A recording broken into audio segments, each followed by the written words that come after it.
Our keynote speaker for today's graduation, Ma'am Joanne A. Berna, District Supervisor of Abuyog North District, Dr. Charito P. Lumago, Ma'am, Principal of Balocawe Elementary School, Dr. Stanislao B. Tunday, Sir, our very own school principal, Mrs. Ermeline Armandin, Ma'am, and to all the principal and school heads of different schools in Abuyog North District, barangay officials headed by Honorable Maria Lorena R. Villacorte, GPTA President Mrs. Griselda Gionaldo and officers, parents, teachers,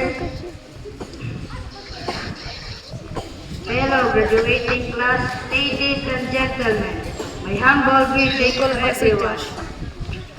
First of all, I would like to thank God, the Almighty Father, for bringing us here in this momentous event in our lives.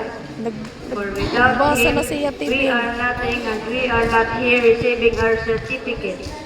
If without your love and guidance, and the challenges that we overcome, thank you God for this achievement. My task is very simple. Yes, to give homage to our dear parents is a great opportunity to share with you all to our solely because of their unending love, mercy, and hope that they have shared and taught with us. And of course, to our teachers who are very supportive and serves as our second mother in school, thank you for your understanding and love for us.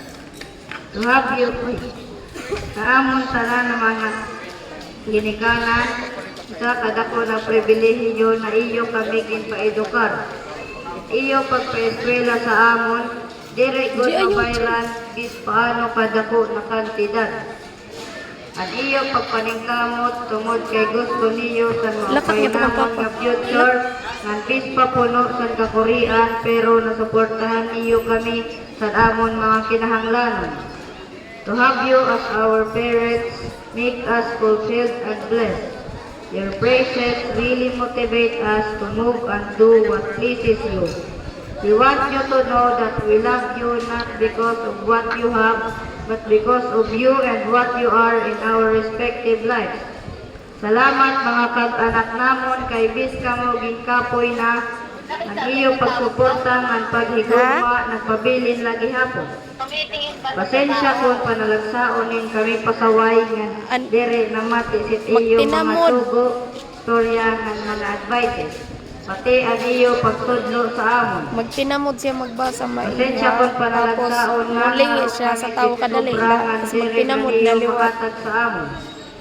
Pasensya kung ang iyo mga ginhimo para sa amon. Mabusaan ni Lilia ni tatay. Pasensya kung diri kami nakaintindi sa iyo usahay.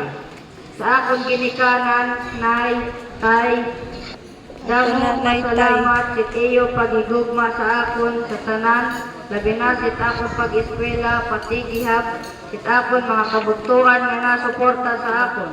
Adi nagkita. You deserve love, care, respect, and honor in our life.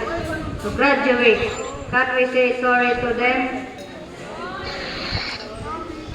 And thank you as well for all of the things you've done for us.